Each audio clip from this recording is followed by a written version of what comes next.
मेरी जर्नी के बारे में थोड़ा ब्रीफ में बता देता हूँ, क्योंकि आप जो आपको कुछ बोल रहा है उसके बारे में कुछ पता होगा, तभी आप कुछ ज्ञान कर पाओगे। तो मेरा नाम दिनेश चौधरी है, और मैं जोधपुर ज़िले में बावड़ी कस्बा है, उसमें एक अनवाणा गांव है, और उसमें छबोगी ढाणिया है। मैं ढाणी में रहता हूँ। और मैंने 2015 में 12th किया था। आर्ट्स थी मेरे सब्जेक्ट, क्योंकि मैथ्स में मेरा जीरो फेवरेट है। नहीं आती है तो नहीं आती है। RS प्री का पेपर होता है 10 नंबर मैथ्स। ताली मत बजाओ, सुन लो एक बार, है ना। मैथ्स के 10 क्वेश्चन आते हैं, तो मैं मान के चलता हूँ कि मेरे लिए मैं प्री का जो पेपर है वो 140 प्रश्न का ही है। ठीक है। तो फिर 2015 में 12th किया था। 2015 से 17 में मैंने BSTC करी थी। और 2018 में रीट की वैकेंसी आई थी, उसके थ्रू मैंने 2019 में मैं टीचर बन गया था। टीचर ग्रेड 3 लेवल 1 में, जो पहली से 5वीं तक के बच्चों को पढ़ाते हैं। और वहीं घर के आसपास ही मेरी पोस्टिंग हो गई थी। और उसी दौरान RS की तैयारी शुरू करी थी। और 2021 का RS का प्री दिया था। और प्री के बाद मेंस के लिए मैंने यहाँ से ऑनलाइन कोर्स लिया था, मेंस बैच 1 RS 2021 का। तो यहाँ हमारी काफ़ी लंबी क्लासेज होती थी। लेकिन चूंकि मैं अपने पहले खुद से भी तैयारी करी थी, UPSC के लिए थोड़ा ऐसे ही देख रहा था, तो मुझे बहुत टाइम लग रहा था। मेरे नोट स्ट्रक्चर्ड नहीं थे, कंसाइज नहीं थे। सो बहुत सारे इश्यूज मैं फेस कर रहा था। मुझे ज्योग्राफी पढ़ने में ही 4 महीने लग गए। फिर मैंने यहाँ से जैसे कोचिंग ली। मैं ऑनलाइन था, चूंकि जॉब में था, तो ऑफलाइन संभव ही नहीं था। तो हमारी क्लासें भी काफ़ी लंबी होती थी, 10-12 घंटे की। लेकिन मैं जो भी बैकलॉग रहता उसको संडे को कंप्लीट करता और अपनी पढ़ाई को कंटिन्यू रखा। तो यहाँ के जो टीचर्स है, स्पेशली आई वुड से कि बहुत ही अच्छे से पढ़ाते हैं। आपको चीज़ें समझ में आ जाती हैं, चाहे कोई भी सर हो। जैसे मैं एग्जांपल दूँ, तो मुझे ज्योग्राफी पढ़ने में बहुत टाइम लगा था, खुद से पढ़ने में। लेकिन जब यहाँ पे पढ़ाया, तो लक्षिता मैम ने पढ़ाया था इंडियन ज्योग्राफी, वर्ल्ड ज्योग्राफी, और राजस्थान ज्योग्राफी विजय सियाग सर ने। मतलब हमारी कोई 10-12 दिन की क्लासें हुई थी। लेकिन वो ज्योग्राफी मुझे इतने अच्छे से याद हुई कि वो ज्योग्राफी मुझे बार बार, मतलब क्लास में ही दिमाग में बैठ गई। तो उसमें मुझे बहुत कुछ ऐड करने का कुछ बचा नहीं। तो टीचर्स की जो क्लासेज होती है उसको आप अटेंटिवली सुनोगे, जो उनके नोट्स है उनको थोरोली रिवाइज करोगे, तो फिर बहुत ज़्यादा स्कोप बचता नहीं है। फिर आप आंसर राइटिंग करोगे तो चीज़ें हो जाती है। तो मैंने 2021 में सिर्फ क्लासेस सुनी, सिर्फ नोट्स पढ़े, और एग्ज़ाम दिया। मेरा मेंस हो गया, फिर मैंने इंटरव्यू दिया। और उस समय मेरी 264 रैंक थी फर्स्ट अटेम्प्ट में। तो मुझे जिला रोजगार अधिकारी का पद मिला था। फिर मैंने, चूंकि बैक टू बैक 2023 की वैकेंसी भी आ गई थी, तो मैंने RS 2023 का भी दिया था। उस समय मैंने यहाँ से मेंस की जो रिवीजन बैच थे वो लिए थे। और जोधपुर स्प्रिंग बोर्ड में टेस्ट सीरीज लिखता था, चूंकि मैं वहीं रहता था। 2021 में मुझे टेस्ट सीरीज लिखने का टाइम नहीं मिला, 2023 में मुझे टेस्ट सीरीज लिखने का टाइम मिला।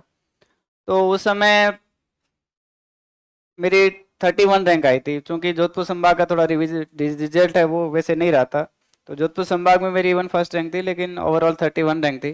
तो मुझे RS मिल गया था। और इस चूंकि वो दोनों वैकेंसीज पैरेलल चल रही, 2023 और 2024 की। तो मैंने, चूंकि आप जब तक रिजल्ट आता है यू कांट बी श्योर, आप श्योर नहीं हो सकते, तो आपको तैयारी करनी पड़ती है। तो आप लगे हुए थे। फिर मैं 2024 की तैयारी थी, मेरे कुछ फ्रेंड्स थे, तो मैं यहाँ जयपुर आ गया था। तो मैंने 2024 की तैयारी वो जयपुर से की। यहाँ मैं टेस्ट लिखता था आपके साथ बेसमेंट में, ऊपर क्लासेज टेस्ट 3 चलती थी। तो यहाँ मैं डेली संडे को टेस्ट लिखता था। एंड 2024 का एग्ज़ाम दिया। चूँकि एग्ज़ाम दिया और तैयारी ठीक थी, पेपर थोड़े वियर्ड आए थे, लेकिन ये था कि जो पढ़ा वो हो गया। तो और इसमें मेरी इस बार 7th रैंक है।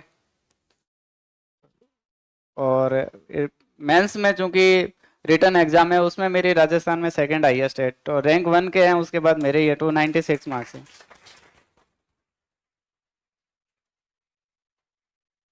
तो ये चीज़ ये बताती है कि अगर आप मेंस बहुत अच्छे से कर लोगे, कुछ बेसिक टेक्टिक्स होती है, आप नोट्स वगैरह पढ़ते हो, टीचर्स को अटेंटिवली सुन लोगे, तो आपका बहुत सारा काम हो जाएगा। और जब आपको कोई एग्जाम की नब्ज पकड़ में आ जाती है, तो फिर कोई भी चीज़ है वो असंभव नहीं है। बाकी भगवान का साथ तो हमेशा रहता ही है। पेरेंट्स की ब्लेसिंग्स, गॉड की ब्लेसिंग्स, वो हमेशा ही चाहिए आपको। ये तैयारी ऐसी है, बहुत लंबा टाइम लगता है। कभी कभी लगता है कि होगा कि नहीं होगा। 2023 के मेन से पहले आई वाज लाइक पता नहीं क्या होगा। और बहुत ही आपको शांत रह के तैयारी करनी पड़ती है। आपको अपनी कमियों को एनालाइज करना पड़ता है। आप टेस्ट सीरीज देते हो, लिखते हो, तो उसमें आप और क्या बेटर कर सकते हैं। जैसे सर को पेज अपलोड करते थे टॉपर्स की, तो उनको देख के भी करता था कि भाई हम और क्या वैल्यू एडिशन कर सकते हैं। बाकी 10th के बाद मेरा आर्ट्स मीडियम रहा है और गांव में ही पढ़ा हूँ, तो आपका बैकग्राउंड है वो बहुत ज़्यादा मायने नहीं रखता, मायने रखती है तो आपका लक्ष्य और आपकी निरंतरता। अगर दो चीज़ें आपके पास है तो ब्लेसिंग्स वगैरह सब चीज़ें अपने आप ही उसके साथ में आ जाती हैं। सो ये मेरी जर्नी रही थी। और बाकी आपके कोई क्या मोटिवेशन टाइप ये है या क्या बताना है मुझे, ये बताओ आप। अपन बात कर लेते हैं प्री मेंस इंटरव्यू ऐसे कर लेते हैं। अभी आपके ये बैच कब स्टार्ट हुआ है? अच्छा, आप नए नवेले हो अभी तो। ठीक है। कौन से सब्जेक्ट्स हो गए आपके? मेडिवल हिस्ट्री और? ठीक है, एक बार हिस्ट्री के बारे में बात कर ले, जो टॉपिक हो गए उसमें आप कैसे पढ़ते हो हम उसके बारे में ज़्यादा बात करें ताकि कुछ आइडिया मिले। तो देखो, आप कोई भी चीज़ पढ़ते हो तो नोट्स के साथ में दो चीज़ें हमेशा रखो। एक तो आरपीएससी के सिलेबस, बीट प्री और बीट मेंस, दोनों का सिलेबस आपके पास होना चाहिए। नहीं तो क्या आप अंधे होके हवा में तीर मारोगे, उससे कुछ नहीं होना है। तो आपको पहली बात, आपके पास सिलेबस होना चाहिए, सिलेबस का एक एक पॉइंट आपको पता होना चाहिए। उसके साथ में पीवाईक्यूज, प्री के हो चाहे मेंस के हो, अगर आप सिलेबस और पीवाईक्यूज लेकर के बैठोगे तो आपको बहुत कुछ आइडिया मिल जाएगा कि कैसे क्या पढ़ना है। उससे मुझे लगता है कि अगर आप सिलेबस और पीवाईक्यू लेके बैठोगे तो आपको ये आइडिया मिल जाएगा कि मुझे ये पढ़ना है, ये छोड़ना है। जैसे आपकी मेडिवल हिस्ट्री हो गई है, अगर आप प्री में देखोगे तो बड़ी मुश्किल से एक दो प्रश्न आते हैं। ठीक है, वो हो भी सकते हैं, नहीं भी हो सकते हैं। लेकिन अगर आप मेंस को देखोगे तो मेंस में मेडिवल हिस्ट्री से कैसे प्रश्न आते हैं आपने देखे क्या क्लास के साथ में? कैसे, कोई प्रश्न बताओ, जैसे एक दो आए हैं जो। खड़े होके बोलो, ऐसे नहीं। एनीबॉडी, कोई एक प्रश्न जो मेडिवल हिस्ट्री से या पूछा गया है, बताओ। हाँ। हाँ, मतलब प्रश्न कोई पर्टिकुलर आपको ध्यान है जो पूछा गया है? भक्ति और सूफी आंदोलन के प्रभाव, ठीक है। और अगर आप प्रश्न देखोगे ना तो उसमें से एक शायद शाहजहां का स्थापत्य के बारे में पूछा गया एक बार, और एक ये भक्ति सूफी के प्रभाव। भक्ति सूफी, धार्मिक सुधार, जैन बौद्ध, अशोक, गुप्त काल, ये प्रोमिनेंट टॉपिक है चार पांच। उसमें से हर बार पूछते हैं, जैसे कि अशोक के स्तंभ और के बारे में पूछा था प्रश्न, गुप्त काल की जो विज्ञान है प्रौद्योगिकी है उसके बारे में पूछते हैं। तो आप टॉपिक एनालाइज करोगे तो बहुत कुछ आइडिया मिल जाएगा कि आप मेंस में ये क्वेश्चन आने हैं वो प्रेडिक्ट कर पाओगे। नहीं तो क्या है कि आप सारा पढ़ोगे तो बहुत टेढ़ा काम हो जाता है कि लास्ट में कितनी चीज़ें आपको याद रखनी है, क्योंकि मेंस में आपको टाइम बहुत कम होता है, बहुत सारे सब्जेक्ट्स होते हैं, उनको रिवाइज करना और उस टाइम स्पेन में लिखना वो बहुत चैलेंजिंग हो जाता है। तो आप पीवाईक्यूज रखो, आप सिलेबस रखो, उसे क्या आप एक सही दिशा में तैयारी कर पाओगे। तो जैसे अगर मेडिवल हिस्ट्री की बात करें तो मेरे को ये पता था कि प्री में एक दो प्रश्न आते हैं जिनको मैं बहुत ज़्यादा सीरियस लेता नहीं हूँ। मेंस में एक तो ये जो मुगल स्थापत्य है, शाहजहां का या जहांगीर के समय की चित्रकला है, उसके बारे में प्रश्न पूछा जाएगा। या फिर जो मुगल स्थापत्य आर्किटेक्चर और इंडो इस्लामिक जो इंडियन आर्किटेक्चर है उसमें डिफरेंस पूछ सकते हैं। या फिर भक्ति सूफी आंदोलन है उसके बारे में पूछ सकते हैं। तो मेरे सिर्फ 3 टॉपिक रहते हैं मेंस में, मैं उन्हीं को तैयार करके अच्छे से जाता और उनमें से प्रश्न आता। जैसे आप मॉडर्न हिस्ट्री की बात करते हैं तो मॉडर्न हिस्ट्री में अगर आप देखोगे तो एक धार्मिक सामाजिक धार्मिक सुधार आंदोलन है, उससे फ्रिक्वेंटली प्रश्न पूछ रही है आरपीएससी। तो आप उस चीज को तैयार कर लो पहले से ही अच्छे से कि इनमें अपना गलत नहीं होना चाहिए। तो आप ये चीज आइडिया कब मिलेगा, जब आप पीवाईक्यूज देखोगे। जैसे आप राजस्थान हिस्ट्री की बात करते हैं तो राजस्थान हिस्ट्री में कल्चर जो प्री में है वो अलग तरीके से आता है और मेंस में है वो अलग तरीके से आता है। हम आंसर राइटिंग के कुछ सेशंस भी करेंगे, उससे आपको बहुत कुछ आइडिया मिलेगा। तो उससे क्या है कि आपको ये चीजों का आइडिया मिलता है कि आपको क्या पढ़ना है क्या छोड़ना है। जैसे कि और आपके कौन से सिलेबस हो चुके हैं? बायो हो चुका है। हाँ, तो बायो में जैसे कि आप पीवाईक्यूज एनालाइज करोगे तो आपको आइडिया मिल जाएगा कि कैसे प्रश्न पूछे जा रहे हैं, है ना। तो अब मुझे बायो के क्वेश्चन इवन तो याद नहीं है कौन से प्रश्न थे। जैसे हमारे को शायद एक आहर नाल का 2023 में पूछा था। वैसे वो कोई सिस्टम के बारे में पूछते हैं। और क्या चल रहा है? कौन से? इंडियन ज्योग्राफी चल रही है। भौतिक हो गया, अच्छा वर्ल्ड वाला हो गया। या राजस्थान का? अच्छा, पर्वत पठार मैदान, ये हिमालयन वगैरह। हाँ, तो इसमें आप मतलब ये देख सकते हो कि अभी तक कौन से प्रश्न आरपीएससी ने पूछे हैं। जैसे कि मानसून की संकल्पना है, अपने टॉपिक है, बट अभी तक आरपीएससी ने वो प्रश्न नहीं पूछा है, तो मोस्ट प्रोबेबली है कि वो प्रश्न आपके आ सकता है। और इस बार जैसे आपका सिलेबस चेंज हुआ है ना, तो आप ये मान के चलो कि जो नए टॉपिक्स ऐड हुए हैं ना, उनमें से 200-250 मार्क्स के क्वेश्चन फिक्स है आने। तो उसको बहुत अच्छे से तैयार करके जाओ कि ये टॉपिक तो आना ही है। और इवन मैं तो यहाँ तक करता कि जब जैसे कि वर्ल्ड हिस्ट्री है, उसमें मैं 10 मार्क्स के क्वेश्चन थे, जैसे कि 2023 का मैथ्स दे रहा था, उस समय था कि जो एशिया और अफ्रीका में साम्राज्यवाद और उपनिवेशवाद है, उसमें से प्रश्न नहीं आया हुआ था। तो मैंने एशिया में साम्राज्यवाद और अफ्रीका वाला दोनों अलग अलग तैयार किए 10 नंबर के लिए। तो अफ्रीका वाला पूछ लिया 2023 में, मैंने 10 नंबर में तैयार कर लिया कि मैं ये इंट्रो लिखूंगा, ये मेन बॉडी है, ये कंक्लूजन है, ये मैप है। तो वो 2023 में पूछ लिया। और जो एशिया में साम्राज्यवाद है, उसको भी तैयार करते, वो 2025 में पूछ लिया। तो यू कैन प्रेडिक्ट इजीली कि कौन सा टॉपिक कहाँ से आ रहा है। जैसे कि राजस्थान में देखोगे तो राजस्थान की प्रशासनिक और राजस्व व्यवस्था के बारे में एक अलग से टॉपिक दे रखा है आपको, तो उससे प्रश्न आना ही है। तो जैसे 2023 में 2 नंबर का ड्योटीदार पूछा था, 2025 में 10 नंबर का ही पूछ लिया, सीधा ही सवाल। तो आप तो टॉपिक अगर आप थॉरोली एनालाइज करोगे तो आप 5 और 10 नंबर के question easily you can predict. जैसे अगर ये साइंस में देखते हैं तो एमआरआई एनएमआर है, वो अलग से दे रखा है, तो वहां से प्रश्न आना ही है। तो वो चीज आपको एनालाइज करने से आएगी, और ये एनालाइज आपको खुद को करना पड़ेगा कि आप सिलेबस लेके बैठो, पीवाईक्यूज लेके बैठो। मुझे तो जैसे मैं ये करता था कि मैंने मेंस का सिलेबस उठाया, ठीक है, और मेंस के सिलेबस में मैं ये देखता कि अच्छा ये आर टॉपिक है, या फिर मैंने जैसे कि राजस्थान हिस्ट्री के सारे क्वेश्चन है 2013 से लेके 2025 तक के सारे पेपर्स डाउनलोड कर लिए। और अब मैं ये देखता कि हिस्ट्री में कौन कौन से प्रश्न किस किस टॉपिक से आए हुए हैं। तो जैसे ये सिलेबस होता है ना, उसके आगे मैं ये पॉइंट है, इसके आगे ये प्रश्न है, ये प्रश्न है, ये प्रश्न है, ये 3 प्रश्न है। इसका मतलब है कि ये टॉपिक से प्रश्न पूछ रहे हैं। फिर एक ऐसा बीच में टॉपिक आता है जिससे कोई नहीं पूछा हुआ है, तो ये मुझे पता है कि ये इंपॉर्टेंट हो सकता है ना। और जैसे कि अगर आप एक चीज देखोगे,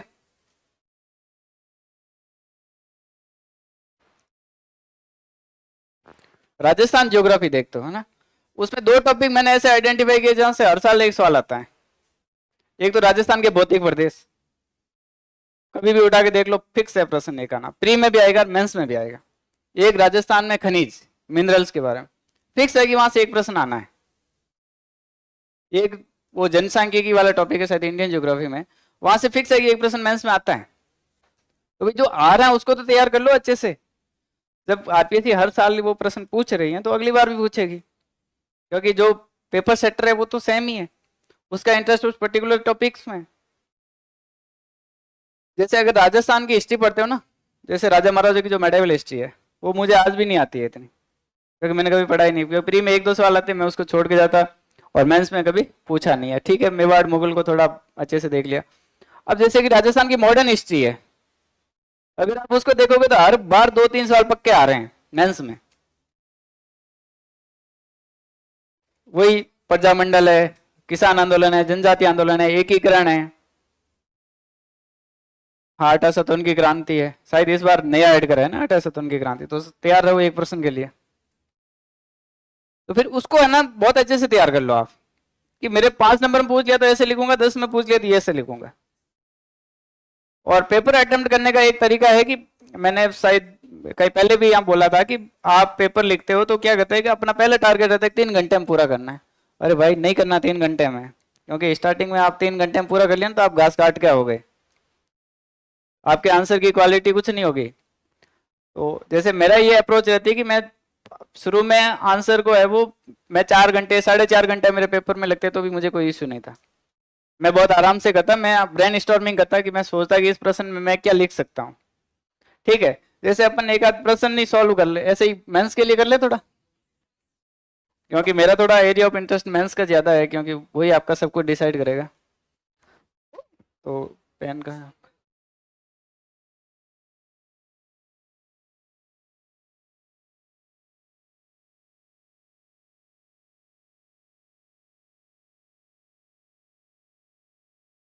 जैसे कि अपन 1-2 प्रश्न मैं पीवाईक्यू जी याद कर रहा हूँ, मैं उसी को लिख रहा हूँ, ठीक है, अपन समझते हैं।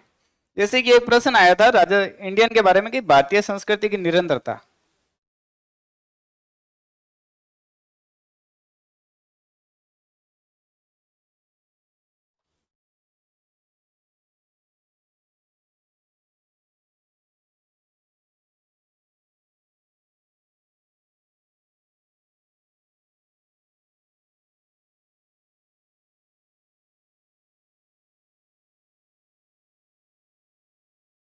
ये 10 मार्क्स का क्वेश्चन था, ठीक है।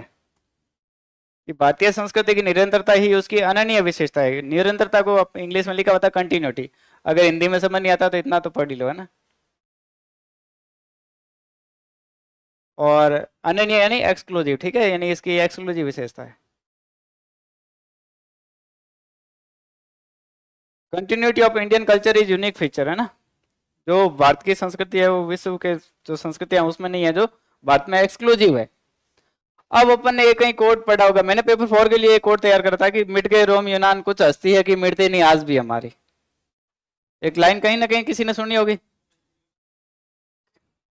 मिट गए रोम यूनाना कुछ हस्ती है कि मिटती नहीं आज भी हमारी, सदियों से रात दौर दुश्मन, ऐसा कुछ था, एग्जैक्ट अभी मुझे भी याद नहीं है, ठीक है। तो पेपर 4 के लिए पढ़ा था। अब वही है कि भाई रोम यूनान मिस्र की सारी सभ्यताएं खत्म हो गई, लेकिन अपनी हस्ती कुछ अपना अपने अंदर ऐसा है कि आज भी हमारी हस्ती है वो बनी हुई है, मिट नहीं रही है। यानी जो इंडियन कल्चर है, इंडियन सिविलाइजेशन है, वो आज भी कंटिन्यू है। और यही ये कह रहे हैं कि भारतीय संस्कृति निरंतरता। तो अब मैंने इसको लिखा है, वो पहले तो मैंने 2 लाइनें लिख दी, फिर इसका लिखा ऐसे, जैसे मैंने एक बॉक्स बनाया, भारतीय संस्कृति की निरंतरता, सेम प्रश्न का पॉइंट उठाया।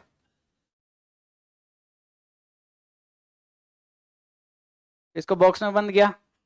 अब हिस्ट्री में क्या है, टाइमलाइन बहुत इंपॉर्टेंट रहती है। तो हिस्ट्री में टाइमलाइन में देखो सबसे पहले क्या आता है, पाषाण काल। तो उन पाषाण काल के पत्थरों से अपना कोई खास निष्ठा है नहीं, अपन मेंशन नहीं करे तो भी कोई दिक्कत नहीं। उसके बाद आता है हड़प्पा सभ्यता, तो आप लिखोगे हड़प्पा सभ्यता। अब हिस्ट्री में डेट का भी बड़ा इंपॉर्टेंट रहता है, ये कब से कब तक थी, ये लिख दो यहाँ पे, 2600 से 1900 भी है, 1750 भी है, जो भी है ना, ये आगे लिख दो। अब क्या आप लिखते हो तो ये नहीं लिखते हो आगे, ये फैक्ट है, कहते हैं ना, आप कहते हो ना आरपीएससी लव्स फैक्ट, तो ये फैक्ट ही तो है। अब तो हड़प्पा सभ्यता में ऐसी कौन सी चीजें थी जो आज भी है। 12th में आर्ट्स किसके थी, हिस्ट्री सब्जेक्ट किसके था, वो तो अच्छे से बता सकते हैं, पहला टॉपिक यही था। क्या चीजें थी जो आज भी है, बताओ। हड़प्पा का जो नगर नियोजन था, टाउन प्लानिंग थी, सेम आज नहीं है। जैसे कि नगर नियोजन में क्या था,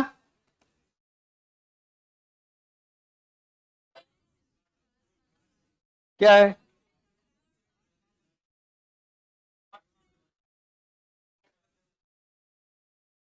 अब देखो नगर नियोजन था ना कि भाई समकोण पे सड़कें काटती थी, पास में मकान बने हुए थे।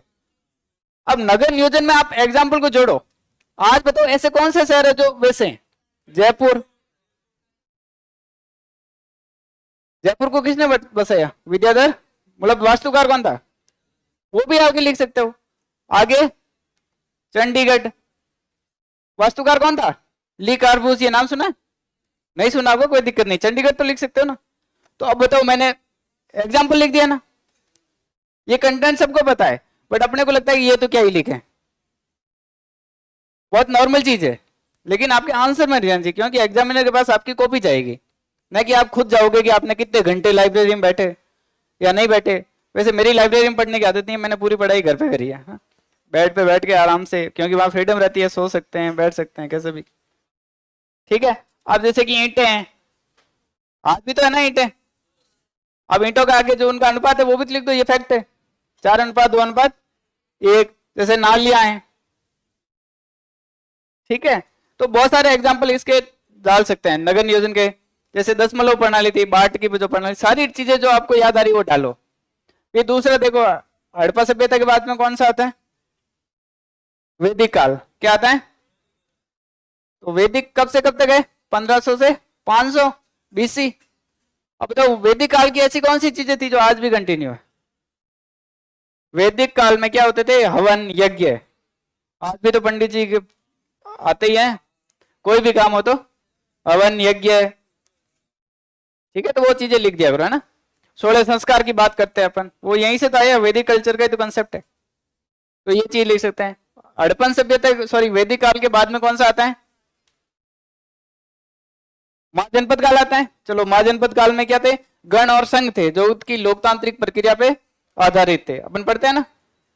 तो डेमोक्रेसी आज भी तो है, अपने संविधान है। उसके अलावा उसके बाद में कौन सा पीरियड आता है, मौर्य काल या गुप्त काल, मौर्य काल आता है। तो मौर्य काल में अशोक के स्तंभ, ठीक है। आज भी तो देख लो, अपने कोई भी नया काम होता है तो उसका उद्घाटन के लिए नहीं लिखा जाता है ऐसे कि कर कमलों से क्या गया। तो अशोक के स्तंभ है वो वैसे के वैसे आज भी अपनी शिलान्यास पट्टिका है वो वैसी की वैसी ही होती है।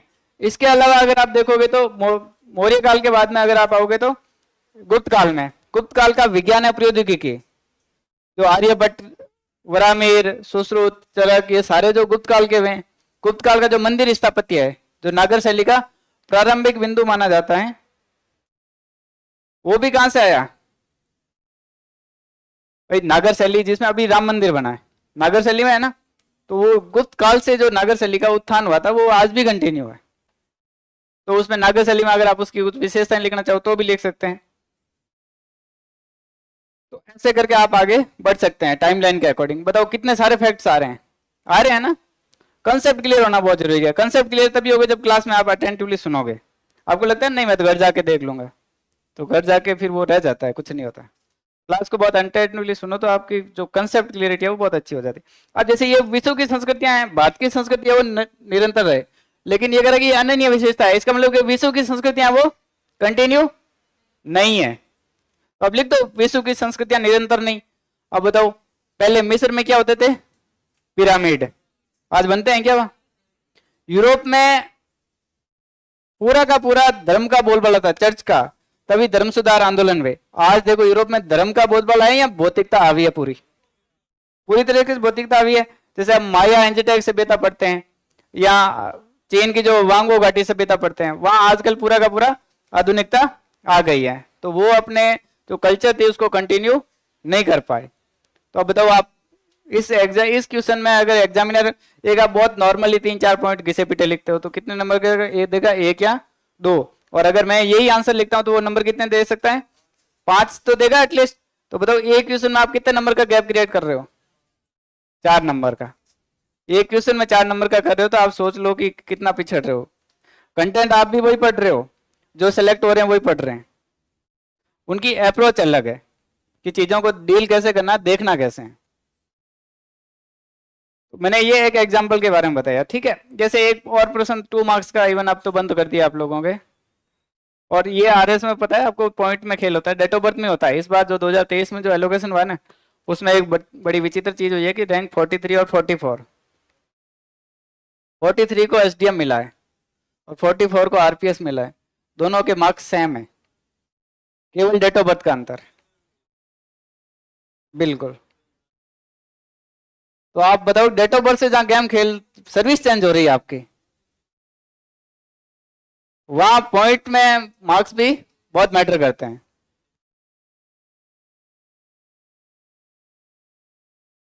बड़े वाले को पहले मिलता है, ऊपर रैंक जो एज में बड़ा होगा उसको मिलेगा। तो आपको वो फायदा नहीं मिलने वाला है, आप सब छोटे ही जो।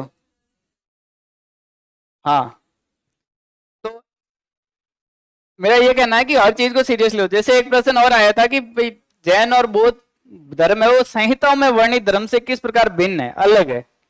जैन बौद्ध धर्म है वो संहिताओं में वर्णित। अब हमें नहीं पता संहिताएं क्या है, मान लिया, ठीक है। फिर भी आप आंसर लिख सकते हो। कैसे लिखोगे? आपको जैन बौद्ध धर्म की विशेषताएं पता है, उससे भिन्न है, यानी संहिताएं उसका उल्टा होगी, तभी तो वो अंतर करवा रहा है। तो जैन बौद्ध में क्या मूर्ति पूजा होती थी? सॉरी, ईश्वर की अवधारणा थी कि नहीं थी? नहीं थी। वो बोधि से तो बाद में उभरे, जो जो अनुशुरुआती धर्मी तो कहते हैं अपन इनको। तो इसमें स्मृतियों में क्या होगी?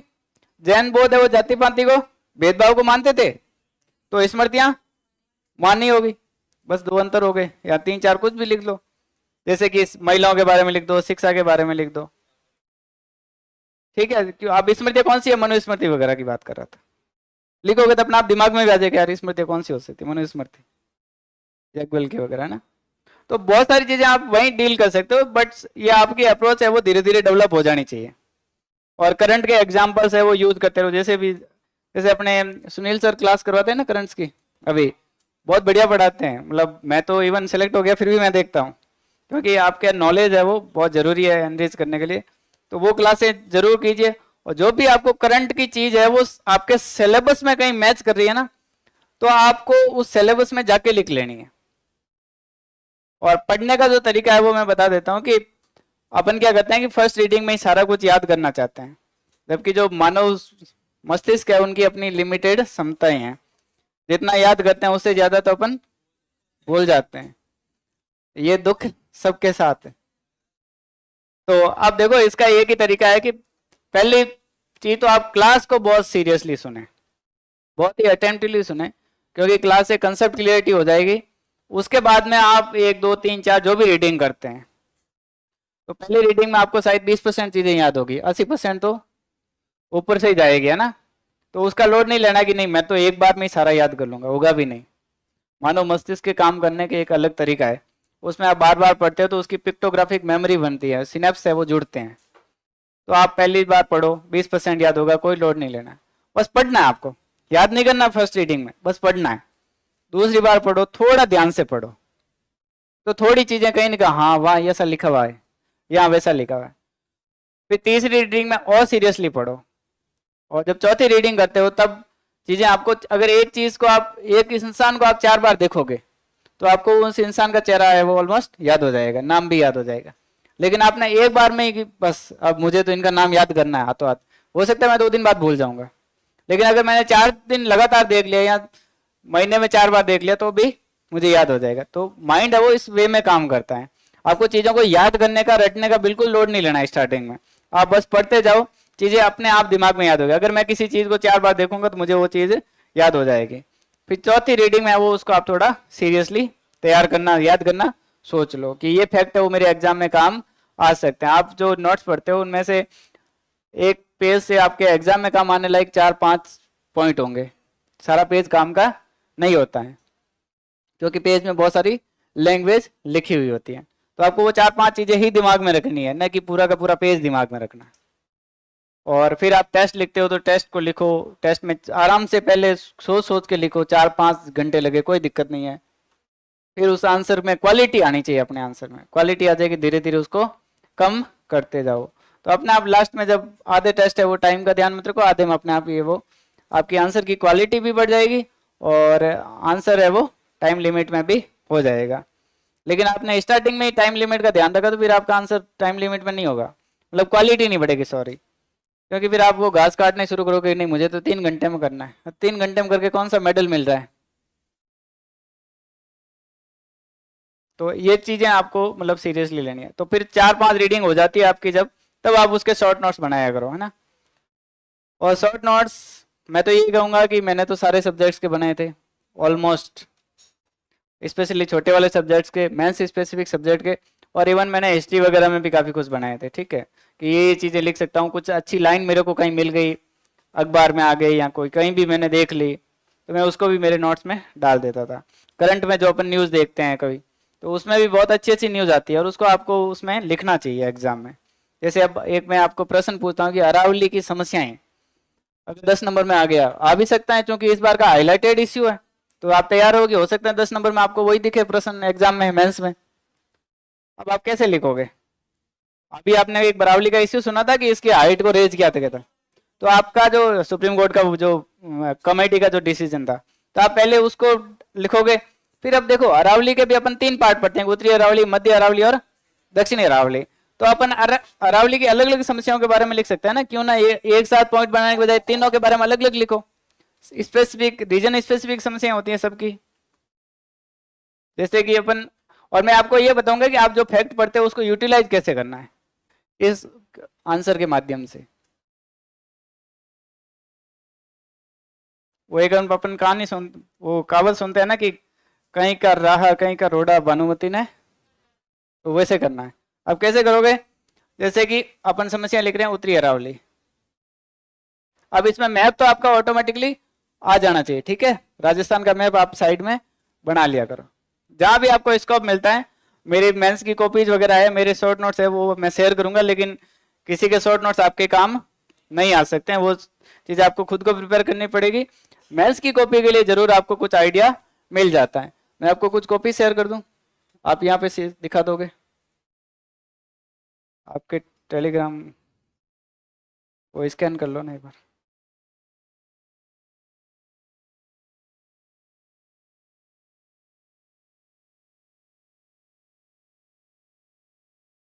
बातें मत करो प्लीज। क्या हुआ, नींद आने लग गई?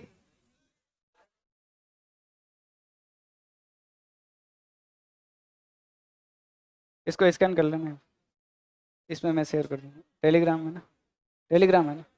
हाँ तो देखो, अब उत्तरी अरावली के बारे में पूछा है, तो अब उत्तरी अरावली की समस्या आप बताओ, उत्तरी अरावली में कौन कौन से जिले आते हैं?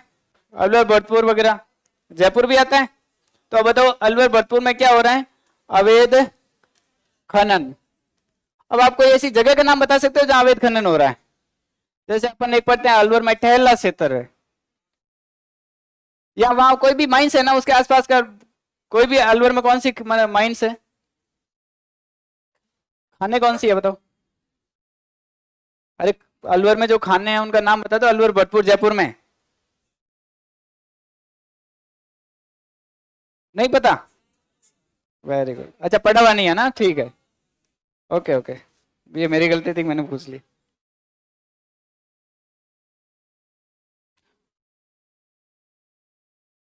एक मिनट है ना, थोड़ा सा टाइम चाहूंगा आपसे।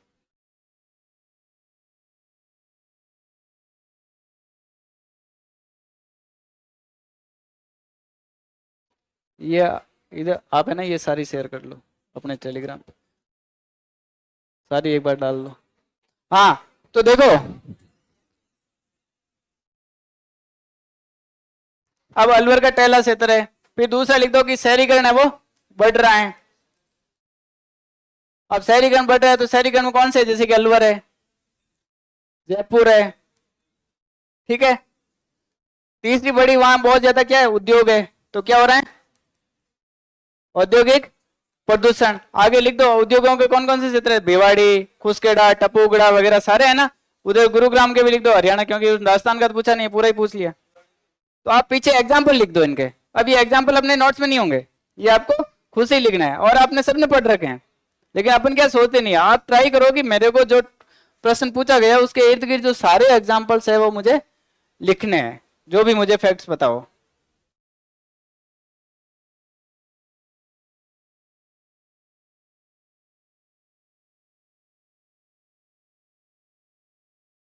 मैं आपको एक कॉपी दिखाऊंगा ना।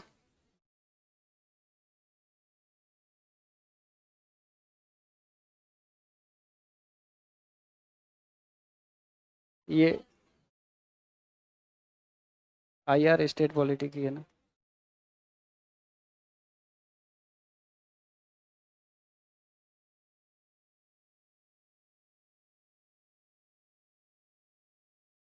बातें मत करो रे।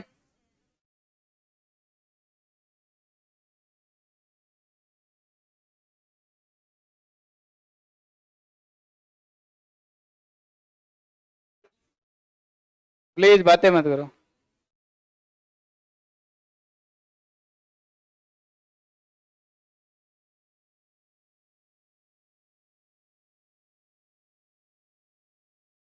अब जैसे ये उत्तरी अरावली की समस्या हो गई, तीन चार और लिख दो। फिर मध्य अरावली में कौन सा आता है? अजमेर मुख्यतः। तो अजमेर में क्या बहुत सारे ये दर्रे हैं जहां से रोड निकलती है, तो अजमेर में है वो दर्रों के कारण, जैसे कोई शिवपुर घाट वगैरह कुछ भी नाम लिख दो, जो बर वगैरह है। उसके अलावा माइनिंग खनन यहाँ भी दिक्कत है, तो जैसे किशनगढ़ से आपके मार्बल्स निकलता है, तो आगे खनन के आगे लिख दो किशनगढ़ मार्बल, ठीक है। उसके अगर आप दक्षिण अरावली की देखोगे तो दक्षिण अरावली की सबसे बड़ी समस्या है क्या है? वहाँ जनजातियां रहती है, तो क्या खेती, कौन सी खेती होती है? तो झूम खेती। उसको अब राजस्थान में कुछ और कहते हैं। हाँ तो उसके नाम लिखते हैं, दजिया, चिमाता वगैरह ना, वालरा वगैरह, वो लिखना है। उसके अलावा क्या हो रहा है वहां पे? औद्योगिक, सॉरी, ये जो वनों का है उन्मूलन हो रहा है। जैसे कोई अभ्यारण्य का नाम लिख दो, उसके आगे वन उन्मूलन लिखते हो ना, अभ्यारण्य, जैसे सीता माता लिख दिया, माउंट आबू लिख दिया। तो वो सब चीजें आपको लिखनी है आगे, है ना। उससे क्या है कि आप एग्जामिनर को पता चलेगा कि यार ये हवा में बातें नहीं कर रहा है, ये फैक्ट बता रहा है। हो गई अपलोड?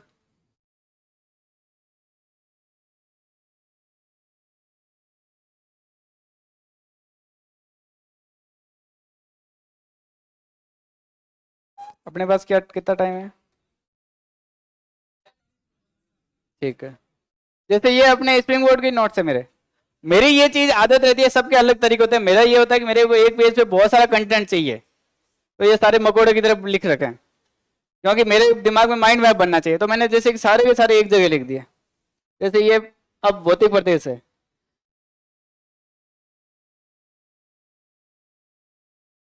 कहाँ है इसका आगे, यही है क्या?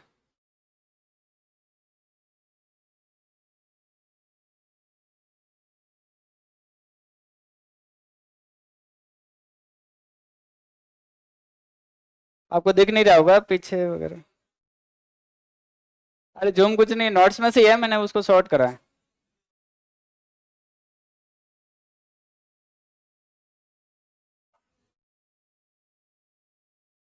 जैसे खनिज में अपने मुकेश सर पढ़ाते थे, दुर्ग बस्तर दंतेवाड़ा।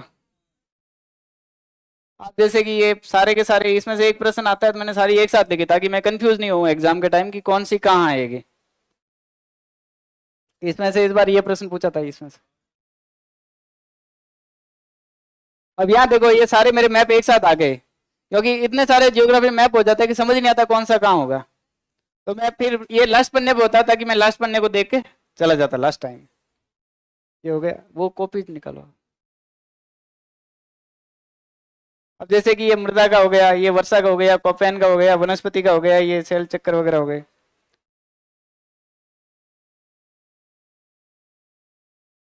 ये मेरे अभी इस वाले की जिसमें सेवंत रैंक है उसकी कॉपी है, यहीं लिखी थी मैंने।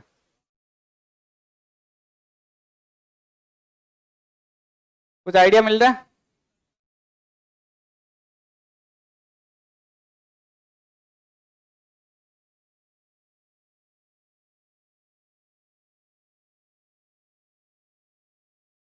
जैसे मेरे जो टेक्निकल टर्म है वो सारे के सारे अंडरलाइन किए हुए हैं, और मोस्टली मैंने पॉइंट में लिखा है। जैसे कि यहाँ 3 पॉइंट लिखे हैं, चार, ये 4 पॉइंट आ गए। यहाँ ये पॉइंट आ गए, देख लो, 1 2 3 4।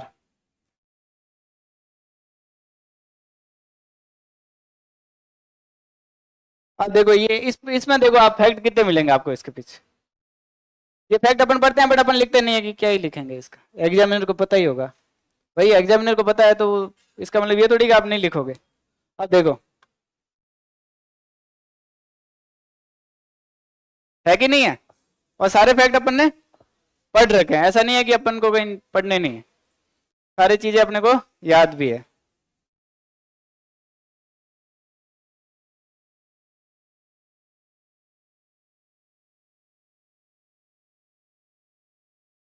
अब जैसे नाटो है वो अभी न्यूज में है।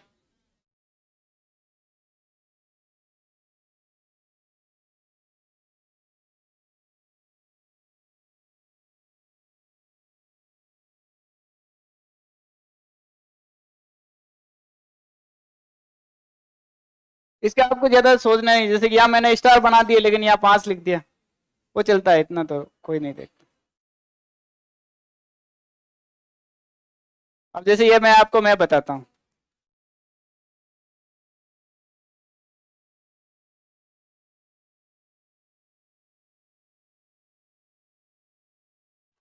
मैप बना दिया ना, जहां आपको ऑप्शन दिखता है वहां मैप डायग्राम बनाते रहो कुछ। अब भारतीय सीमा पश्चिमी क्षेत्र में तो 1962 भारत पाक युद्ध मैंने उसको लिखा है, जबकि अपन मोस्टली लोग उसको भूल जाते हैं, नहीं लिखते हैं कि ठीक है इसको क्या ही लिखें।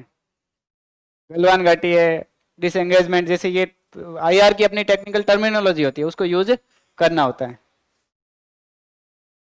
सक्सगाम घाटी वगैरह सारी चीजें। जैसे ये स्टिंग ऑफ पल्स का है, सारी क्वेश्चन में आप नहीं कर पाओगे, लेकिन अगर आप 20-50% क्वेश्चन में भी कर लोगे तो भी आपको आधा आधा नंबर मिल जाएगा एक्स्ट्रा।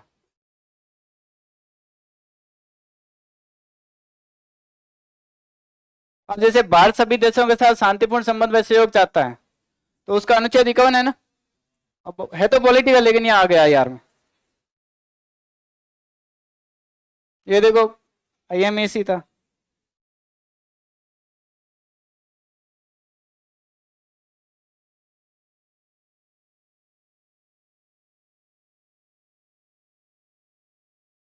उधर ही मैप आ गया, कहाँ क्या है। फिर ये देखो पॉइंट आ रहे हैं 5 है, मैथो वगैरह आगे गिरा वगैरह।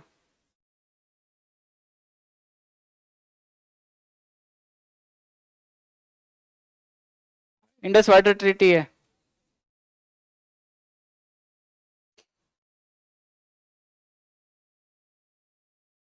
कुछ मतलब अलग लगा ना, कंटेंट वही है। आप प्रेजेंट कैसे करते हो, आप फैक्ट कितने लिखते हो, आप डायग्राम कितने बनाते हो, उस पर डिपेंड करता है। और वो आपको टेस्ट सीरीज से ही आएगा। हिंद प्रशांत इंडियन ओशिपिक पहल, अब मुझे नहीं पता कौन सी क्या पहल है, बट मैंने यह मैप बना दिया हिंद प्रशांत का, तो यही है। अब जैसे आप है ना कोई भी चीज पढ़ते हो उसके टेक्निकल नाम है ना, वो थोड़ा ट्राई करो कि आप 4-5 याद रखो। जैसे कि क्वाड विल्मिंगटन घोषणा पत्र था, उसमें मुझे ये 4-5, जैसे quad cancer moonshot, quad at the sea observer mission, technical term थे कि यार ये तो पूछ सकते हैं। अगर आप ये सीधी चीजें ये लिखोगे जैसे ये है ये है, तो आप बताओ कितना एग्जामिनर पे इम्पैक्ट जाएगा।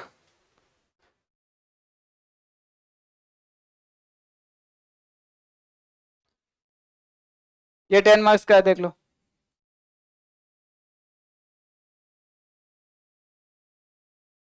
कुछ चीजें अंडरलाइन कर ली, जैसे कि आप मेरे को टेक्निकल टर्म, एक खलीजी कैपिटल, जो मिडल ईस्ट से जो भारतीय, जो प्रवासी भारतीय वो जो पैसे लाते हैं उसको खलीजी कैपिटल कहते हैं। डॉलर भी कहते, पेट्रो डॉलर भी आपने नाम सुना होगा।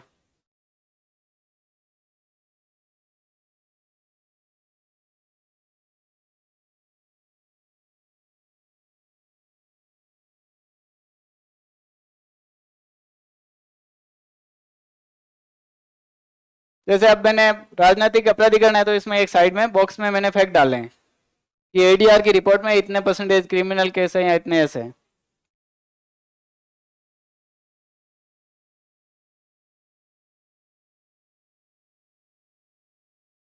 अब जैसे सांप्रदायिकता का है, तो मैंने इसमें इसमें डाल दिया कि कौन कौन से कुछ दंगे वंगे अपने को जो भी याद आए वो लिख सकते हैं।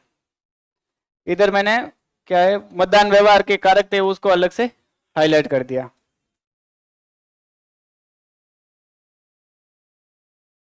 जैसे कुछ गलतियां भी होगी, एग्जाम में भी होती है, इतना चलता है।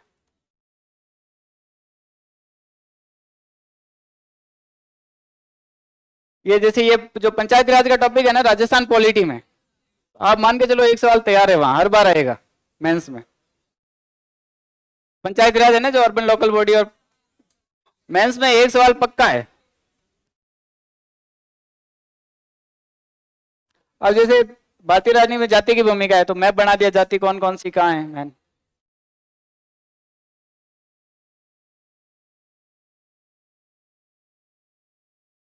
अब छोटे वाला में तो कुछ नहीं है ना। क्या पार्टी गए वैसे भी। और जैसे 5 में भी अगर ऐसे कुछ एक दो प्रश्न हो ना जहाँ अपने को कुछ समझ नहीं आता हो, इनको हटा दो यहाँ से। एक ऐसा हो गया एकदम ब्लैंक हो जाए, जैसे अपने से 2023 में पूछा था कि कांस फिल्म फेस्टिवल की मुख्य विशेषताएं लिखे, अब कुछ नहीं पता है, आप वहां लिखोगे तो भी आपको मार्क्स 0 या आधा मिलेगा। तो मैं उस क्वेश्चन को छोड़ के आगे बढ़ जाता। एक दो प्रश्न ऐसे आएंगे जो अपना टाइम बचा लेंगे, क्योंकि अगर कांस फिल्म फेस्टिवल को बीच में लिखना लग गए तो आपके 3 मिनट चले जाएंगे, और 3 मिनट पीछे जो अच्छा प्रश्न है उसमें कॉम्प्रोमाइज हो जाएंगे। तो हर पेपर में 2-3 प्रश्न ऐसे जरूर आएंगे जिनको आप अवॉइड करके आगे बढ़ सकते हैं। लास्ट में 1-2 मिनट रहते हैं, तब कुछ न कुछ लिख के आ जाओ, कोई दिक्कत नहीं। देगा तो देगा, नहीं देगा तो नहीं देगा, बट उससे टाइम का लॉस नहीं होता है। तो ये पेपर अटेम्प्ट करने की कुछ टेक्निक्स है। जैसे लॉ का पेपर आता है ना पेपर 3 में, अपन क्या कि दूसरे दिन इतना थक जाते हैं, 3-3 घंटे सुबह पहले बैठे हैं, और 1 घंटा आपको पहले बैठा देते हैं, ये भी 4 घंटे है टेक्निकली तो एग्जाम में। तो जैसे फर्स्ट में अकाउंट ऑडिट और थर्ड में लॉ, मैं उसको सबसे पहले करता था जाते ही। जैसे ही एग्जाम ने पेपर दिया मैंने कर लिया, 10-15 मिनट मेरा एक सब्जेक्ट पूरा हो रहा है, मेरे को जो टेक्निकल टर्मिनोलॉजी है वो मैं एग्जाम में सीधे की सीधी डिलीवर कर पा रहा हूँ। नहीं तो क्या आप हिस्ट्री, इकोनॉमिक्स, सोशियोलॉजी, मैनेजमेंट लिखते लिखते ऑडिट पे पहुंचोगे तब तक सारी चीजें गायब हो जाएगी। वैसे अगर वैसे पेपर 3 में है, लॉ में पहुंचोगे तब तक आपके लॉ है वो दिमाग से गायब हो जाएगी, क्योंकि वहाँ इतना प्रेशर रहता है। सो ऐसी टेक्निकल चीजें उनको राइट फर्स्ट पहले ही लिख लें आप। और जैसे राजस्थान है ना, सॉरी पॉलिटी की बात करते हैं मेंस की, वैसे अपन सब्जेक्ट वाइज बात करेंगे। अभी मेरे को ऐसे ही कह दिया कि आप चलो एक क्लास ले लो, तो मुझे लगा कि मोटिवेशन तो क्या ही होता है, कुछ बता ही दिया जाए, है ना।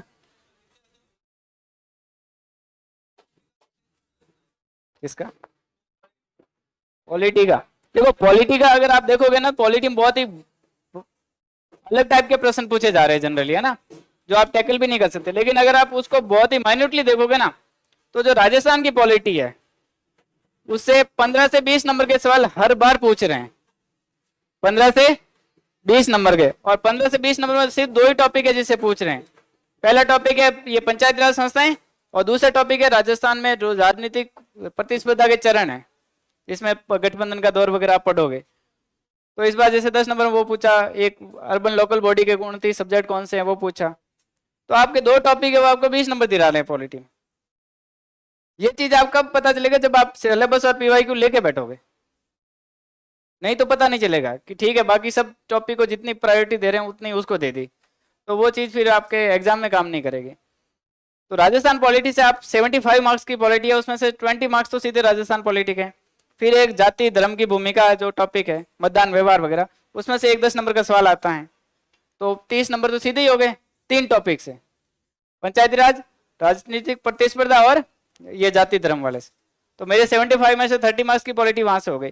फिर आईआर, आईआर में एक 10 नंबर का आएगा, एक 5 नंबर का आता है जनरली, यही ट्रेंड, और वो भी करंट का ही आता है। तो करंट में जो भी इश्यू होते हैं, अपने लास्ट में बुकलेट भी निकालते हैं ये मेंस के टाइम, तो उसको देख लो, आप गो थ्रू हो जाओ, उसमें से आपको वो प्रश्न मिल जाएगा 15-20 नंबर। तो 30 और 15 कितने हो गए, 45 नंबर की पॉलिटी। मैंने मेन जो लक्ष्मीकांत वगैरह ये जो अपने नोट्स होते हैं ना मेन, ये उसको छोड़ के कर लिया, लक्ष्मीकांत प्री के लिए है, बाकी तो मेंस के लिए उसका कोई रोल नहीं है। मैंने यूपीएससी में पढ़ी थी, इसमें तो आरएस में तो कोई रोल इतना है नहीं। यूपीएससी में क्या अभी दिया था ये वाला, सीसेट नहीं होता है, मैथ्स 0 है ना, खैर कोई ना। नहीं उससे पहले दिया, उस समय भी सीसेट ही नहीं हुआ था। हाँ हाँ हाँ, मेंस में तो ये नॉट सफिशिएंट है, आपको करंट देखना पड़ेगा। हाँ, क्योंकि करंट के टॉपिक पूछ रहे हैं, जैसे अभी वो राष्ट्रपति का कोई सुप्रीम कोर्ट का जजमेंट था अनुच्छेदों वाला अध्याय, राज्यपाल के बारे में 10 नंबर में पूछा है सीधा सा सीधा। तो करंट के टॉपिक बहुत सारे काम आएंगे आपको, टेक्नोलॉजी में काम आएंगे, पॉलिटी में काम आएंगे, आईआर में काम आएंगे। तो मेंस के टाइम आप करंट से अवॉइड अपडेटेड पूरा रहो। जैसे मंथली मैगजीन आती है उसको देख लो, सर क्लास में जो करवा रहे हैं आपको यूट्यूब के वीडियो 2x पे करके देख लो, तो उससे बहुत हेल्प मिलेगी, क्योंकि 40-50-100 नंबर तो सीधा करंट से ही आ जाता है, सीधे टॉपिक आते हैं, और बाकी लिंक करने में भी आपको बहुत मदद मिलेगी। जैसे आर्ट एंड कल्चर में हर बार ये अवार्ड मिलते हैं ना, पद्मश्री, ये साहित्य अकादमी वगैरह, अगर कोई आर्ट एंड कल्चर का प्रश्न आता है मेंस में, तो वहां अगर ये अवार्ड से संबंधित कोई प्रश्न, मतलब कल्चर से संबंधित आता है, अवार्ड लिंक हो रहे हैं, तो वो भी आप उसमें लिखो, वो करंट का पार्ट है। तो सब्जेक्ट वाइज भी अब यही सारी स्ट्रेटेजी, आप वही है, सबसे पहले आपको सिलेबस और पीवाईक्यूज लेके बैठने पड़ेंगे। जो भी सब्जेक्ट आपको क्लास में पढ़ाया जा रहा है कि अपना ये क्लास में सब्जेक्ट है, तो उसके आप सारे के सारे आरपीएससी की साइट पे पढ़ें, download it and go through that, तो आपको आइडिया मिल जाएगा कौन सा टॉपिक कैसे पढ़ना और कौन सा टॉपिक ज्यादा इंपॉर्टेंट है। क्योंकि आपके पढ़ने की नोट्स में कुछ और लिखा होता है, लेकिन आरपीएससी में कुछ और तरीके से पूछ लेते हैं, तो वो अप्रोच है वो आपको प्रश्न देख के अपने आप आ जाएगी कि यार ये पूछेगा तो मैं ये ऐसे लिख सकता हूँ या लिख सकता हूँ। ठीक है, तो आपके कोई प्रश्न हो तो बताओ। ऑडिट एंड अकाउंट्स में अप्रोच क्या थी, नोट थे वो पढ़ लिया, बाकी तो भगवान भरोसे ही है। छोटे वाले सब्जेक्ट में आप बहुत कुछ कर नहीं सकते, सीधी सी बात यही है। क्या आपकी आवाज नहीं आ रही, कम समझ आ रही है? वो ऐसे ही सबको ऐसे ही समझ आती है, जितना होता है उतना कर लो। छोटे वाले सब्जेक्ट में आप बहुत कुछ नहीं कर सकते। मैं कह रहा हूँ ना, जो 10 मार्क्स के क्वेश्चन है, एक के 2 मार्क्स आ रहे हैं, एक के 5 आ रहे हैं, आप अगर 10 प्रश्न ऐसे ढंग से कर लिए तो भी वो गैप वही है। किस चीज का?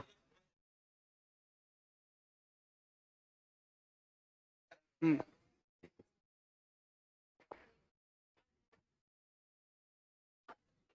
हम्म।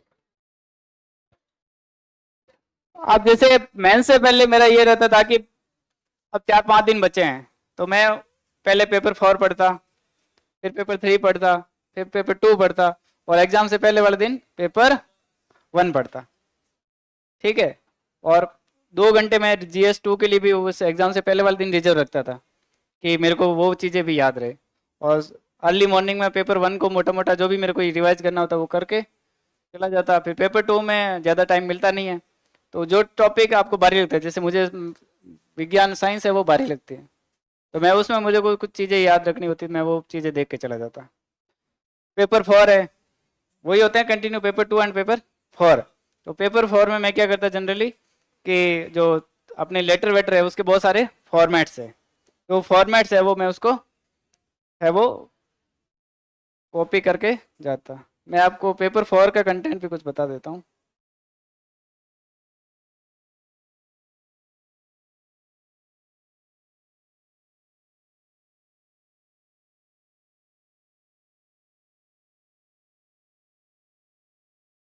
ये आप ओपन करना प्लीज।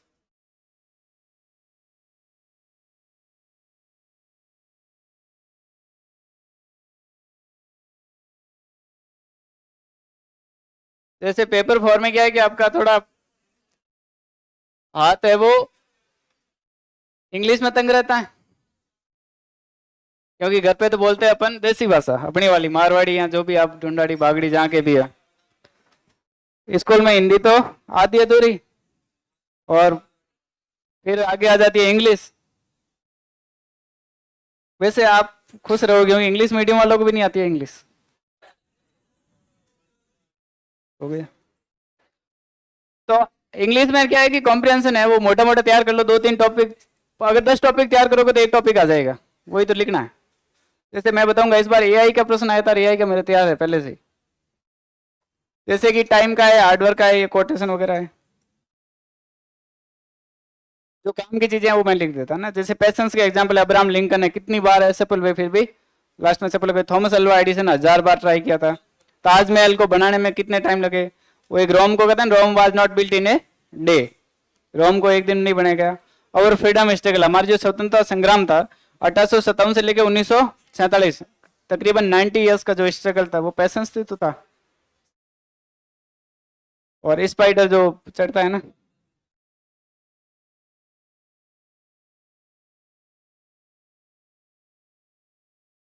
जो मतलब आपको इंपॉर्टेंट लगते हैं उनको लिख लो और 4-5 बार पढ़ लो, अपने आप कुछ चीजें याद हो जाएगी। अब देख लो इंग्लिश कैसी है, मैंने हिंदी लिखा है नीचे, नहीं तो हिंदी में लिखने की क्या जरूरत थी। अब जैसे ये पैराग्राफ है, तो ऐसे क्लाइमेट चेंज है ज्यादातर पूछते हैं, तो मैंने उसको मैन लिख दिया। जैसे मेरे क्लाइमेट चेंज में अगर आप देखोगे तो सबसे पहले कोटेशन लिख रखा है यहाँ पे, ये चल ही नहीं रहा है यार।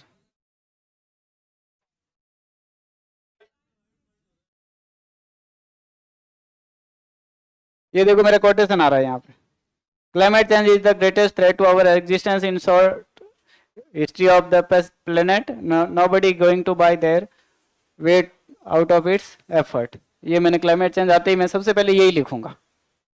तो 5-10 टॉपिक होते हैं, पहले से तैयार कर लो कोटेशन उनके लिए, स्टार्टिंग के और एंडिंग के 2 कोटेशन तैयार होने चाहिए। मैं बताऊंगा अभी आगे, एक टॉपिक प्रश्न आएगा उसमें। हाँ।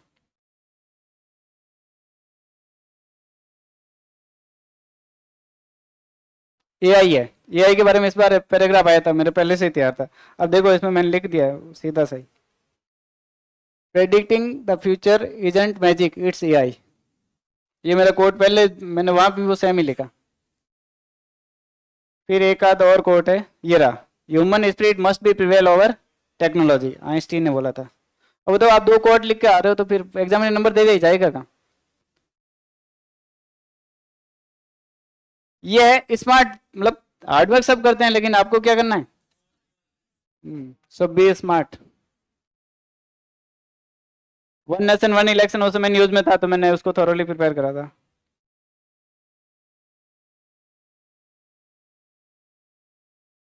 एनईपी उस समय बहुत हाईलाइटेड था, यूसीसी तो चलता ही रहता है। अब जैसे मेरे ये 4-5 जो भी लेटर है, मैं ये कंफ्यूज होता था जनरली कि कौन सा क्या होता है, तो मैंने चारों को क्या करा, एक पेज पे लिख दिया। अब यहाँ मैंने ये लाइनें रटी है, अब सोच लो हिंदी मीडियम वाले क्या करते होंगे। ये लाइनें रटी है कि I with due respect I would, पता नहीं हम्बल सबमिशन में पता नहीं क्या क्या लिखा होगा, या ट्रूली आएगा या फेथफुली आएगा, वो भी रटा है। बट ये चारों के चारों 5 आए सारे एक साथ है, तो मुझे कंफ्यूजन नहीं होता था।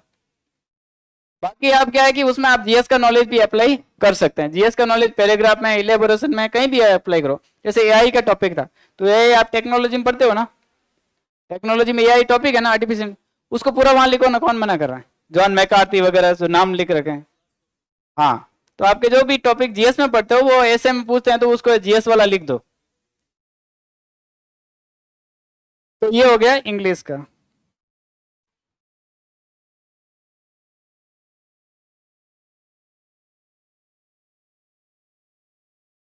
हिंदी का कहाँ डाला आपने? हिंदी का भी तो भेजा था आपको। सब कह रहे होंगे सर छोड़ो इंग्लिश वाला, हिंदी वाला बता दो अपने।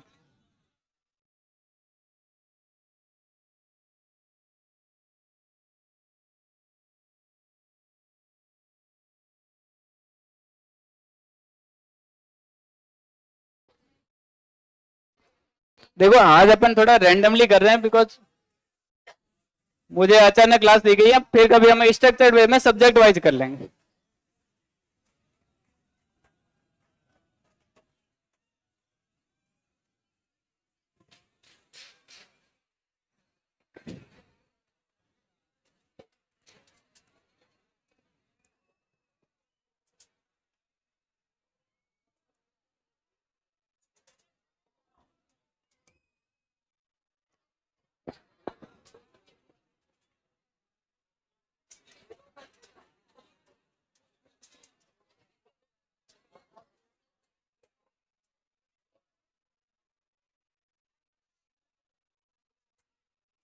इस आईफोन का चार्जर है क्या? आईफोन का चार्जर है क्या आपके पास? किसी को भेज के ले आओ।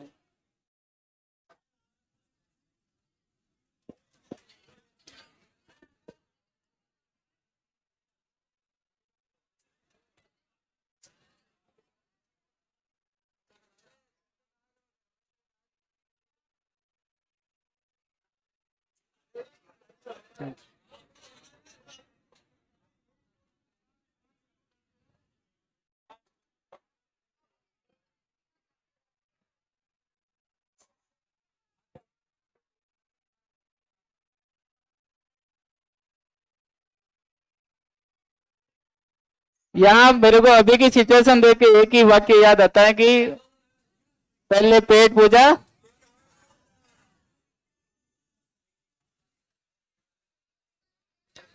जोधपुर से कौन कौन है रे? जोधपुर में है ना, ये कहा जाता है कि एक तो खंडा, खंडा यानी बाटा, पत्थर। तो जोधपुर में दो ही फेमस है, एक खंडा और एक खावन खंडा, खाने वाला बहुत ज्यादा।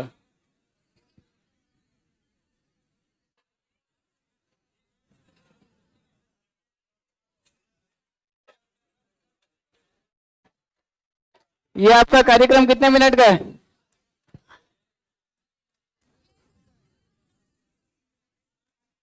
थोड़ा जल्दी फिनिश कर लो, फिर ये वाला थोड़ा देख लेते हैं, फिर क्लास वाइंड अप कर लेंगे।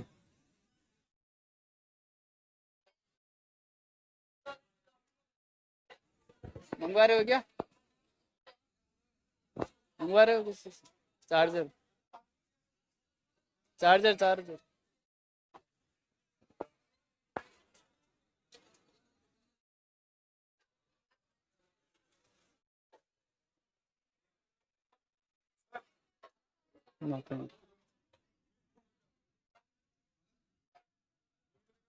मैंने कर लिया यार।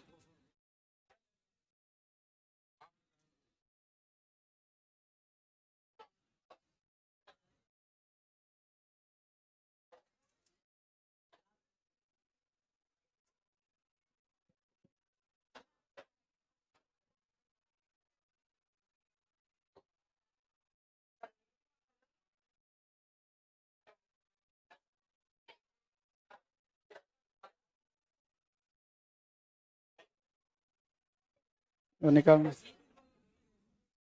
हाँ, है किसी के पास? अरे ये सीपी नहीं है आईफोन के अब। इसके लिए यूरोप में एक आंदोलन हुआ था कि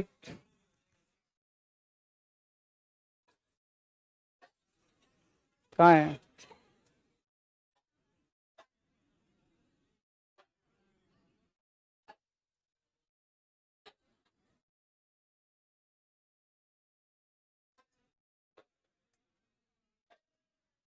हो रहा है, थैंक यू।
वो कहाँ गए, ये वाले कहाँ गए, बुलाना।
हाँ अब इधर देख लो थोड़ा ना।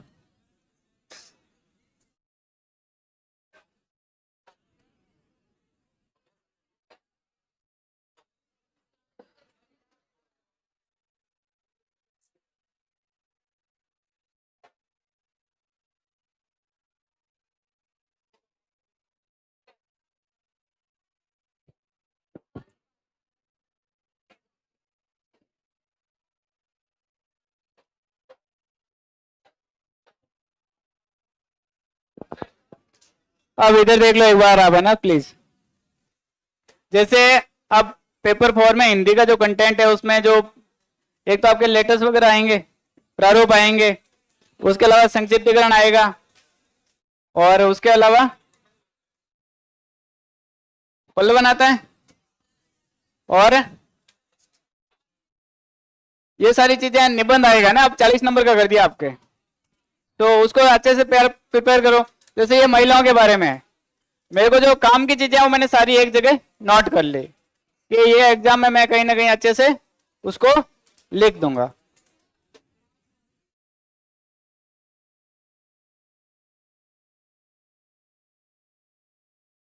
ये जल के बारे में है,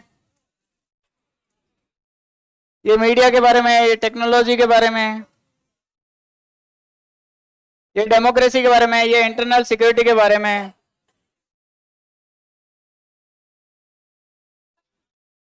एजुकेशन वगैरह, मतलब सारे टॉपिक्स जो मुझे काम के लगते हैं। जैसे ये जो मैंने आपको बता रहा था ना ये कि मैंने कहाँ से उठाया, ये यहाँ से उठाया। यूनान मिस्र रोमा सब मिट गए जहाँ के, अब तक मगर बाकी है नामो निशा हमारा। कुछ बात है कि हस्ती मिटती नहीं हमारी, सदियों से रहा है दुश्मन दोहरे जहां हमारा। तो ये मैंने पेपर 4 के लिए तैयार करा, लेकिन मैंने लिखा GS 1 में। तो वो इंटरलिंकिंग अप्रोच है ना, वो आपको आनी चाहिए थोड़ी। जैसे गरीबी पे अपन पढ़ते हैं, कई दिनों तक चक्की रही उदास, कई दिनों तक चुल्ला रो यार। अब देखो ये कितना सही है कि गोली खाकर एक के मुंह से निकला राम, दूसरे के मुंह से निकला माओ, लेकिन तीसरे के मुंह से निकला आलू। पोस्टमार्टम की रिपोर्ट है कि पहले दो के पेट भरे हुए थे। सर्वेश्वर दयाल सक्सेना की कोटेशन। अब बताओ ये लिखोगे तो उससे आगे क्या ही है।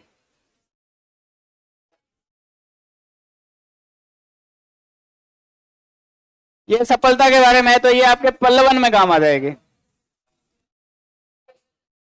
ये कोई भी चीज के सॉल्यूशन देने होते तो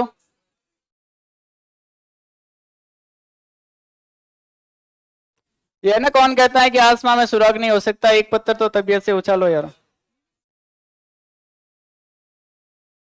ये राजस्थानी भाषा के बारे में मैंने एक अलग से एक कोटेशन लिखे थे, क्योंकि एक निबंध पूछ ही सकते हैं, उसमें हाईलाइटेड इश्यू था।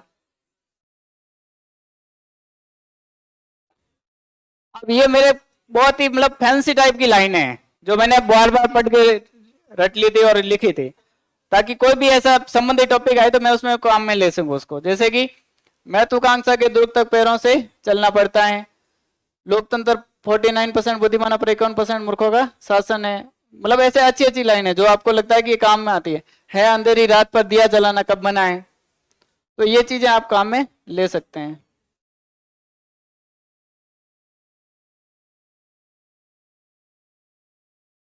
सर जमी है हिंद पर अकवाम के आलम के फिराक कारवां बसते गए दो पी। ये जैसे वो क्या कहते हैं पल्लवन है, सारे पल्लवन में से काम की चीजें वो मैंने सारी की सारी शॉर्ट नोट्स में बना ली।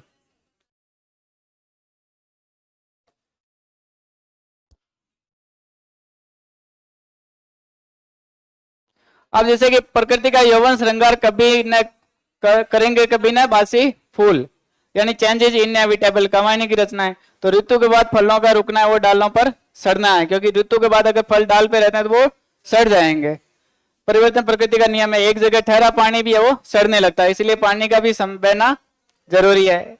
देर is nothing permanent except change, ये इंग्लिश की लाइन भी आप लिख सकते हैं। अब जैसे एग्जांपल औद्योगिक क्रांति, पहले 1.2 2.0 3.0 5 4.0 5.0 की बात चल रही है, तो ये परिवर्तन ही हो रहा है। मोबाइल पीढ़ियां 1G 2G 3G 4G 5G, अब 6G की बात हो रही है। राजतंत्र से लोकतंत्र आया, तो ये सारे क्या है परिवर्तन है। अब तो आपने एग्जाम्पल लिख दिया, अच्छी लाइन लिख दी, इंग्लिश में कोटेशन लिख दिया, और क्या चाहिएगा एग्जामिनर को।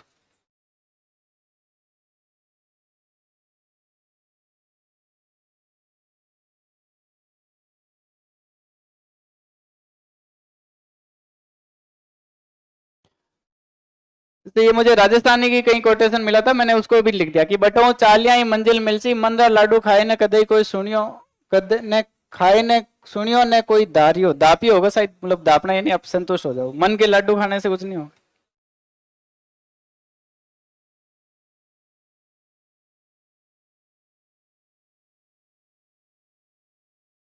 जैसे दुख की पिछली रजनी बीच विकसता सुख का नवल प्रभाव, तो every dark cloud has a silver lining. समझ में तो आप पढ़ोगे तो आएगा, अभी नहीं आएगा, धीरे पढ़ाना।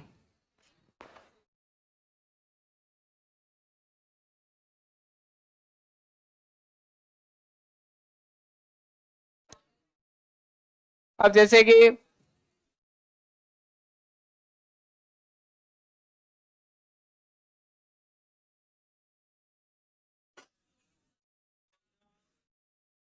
सफलता सफलता का आधार है ना, ये आया हुआ आरपीएससी में, क्या हुआ।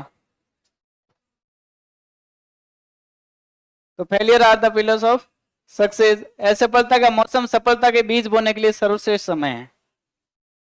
अवशेषों के भीतर तलाश कीजिए, ऐसी कोई मुझे कुछ लाइन थी कि भाई आप जब हार जाते हो तो जो खंडर हो जाता है, अवशेष होते हैं, उसके बीच में आपको कुछ तलाश की जानी चाहिए, तो वहां आपको सफलता के कुछ अवशेष भी जरूर मिलेंगे। तो चींटी का जो अपन एग्जाम्पल देते हैं, अब्राहम लिंकन के जो एग्जाम्पल है, अब अब्राहम लिंकन देखो 3 4 जगह आ रहे हैं। Fail means first attempt in learning, APJ Abdul Kalam का कोट है। असफलता एक चुनौती है, स्वीकार करो क्या कमी रह गई, देखो सुधार करो जो भी है। एक ही सिक्के के दो पहलू, सफलता असफलता। आत्मविश्लेषण जरूरी है। जैसे चींटी दीवार पे चढ़ती है, बच्चा चलना सीखता है, पक्षी उड़ना सीखता है, तो असफल होते हैं, लेकिन अंततः चींटी दीवार को लांघती है, बच्चा है वो चलने के साथ दौड़ता भी है, और पक्षी है वो आसमान की ऊंचाइयों को नापता भी है। अब बताओ और क्या चाहिए इस एग्जाम में। मतलब अगर ये पल्लवन आता है तो, अगर आप ये लिखते हो तो 5 6 नंबर आराम से मिल जाएंगे।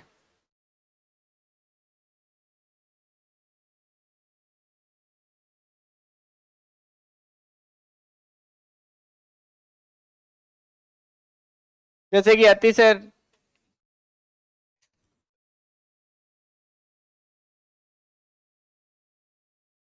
अतिशय रगड़ करे जो कोई, यानी मतलब एक्सेसिव, एक्सेसिव इज, क्या कहते हैं, एवरीथिंग, पता नहीं क्या कहते हैं, ये लिख रखा है, excess is every, excess in everything is bad, यानी अति सर्वत्र वर्ज्यते, अति खराब होती है ना। तो युगों से संचित दमन का विस्फोट ही क्रांति है, जैसे ऐसे एग्जाम्पल अति सर्वत्र वर्ज्यते, जैसे महिलाओं को दबाया गया तो फिर महिलाओं के आंदोलन हुए, एलजीबीटी के हुए, साम्यवाद के बाद में पूंजीवाद, पूंजीवाद के शोषण के कारण है वो साम्यवाद आया, अहिंसक जनता पर अत्याचार किए तब मंगल पांडे वगैरह उबल के आए। अब जैसे फ्रांसीसी क्रांति है, क्या था, चर्च का बोलबाला था, उसी को तो हटाने के लिए आए थे। शहरीकरण, औद्योगिकरण, प्रदूषण के कारण ये हो रहा है, अति में हो रहा है, तो प्रकृति में क्या आ रही है, बाढ़ आ रही है, सूखा आ रहा है। जब राजतंत्र में अति हुई तब लोकतंत्र आया, और चर्च के अत्याचार थे तब लूथर वगैरह पंथ निरपेक्षता आई। मध्यम, अब जैसे भारत में अंग्रेजों ने जो अति की तब तो भारत में भी जो लोकतंत्र के लिए आवाज उठी, और मैं बेस्ट किया है मध्यम मार्ग, जो कि बुद्ध ने भी दिया, अरस्तु ने दिया, पाथ ऑफ गोल्डन मीन। ये 4 5 10 चीजें होगी तो आपके पास आप बहुत अच्छा आंसर लिख दोगे ना, बीच बीच में इनको मेंशन करते हुए।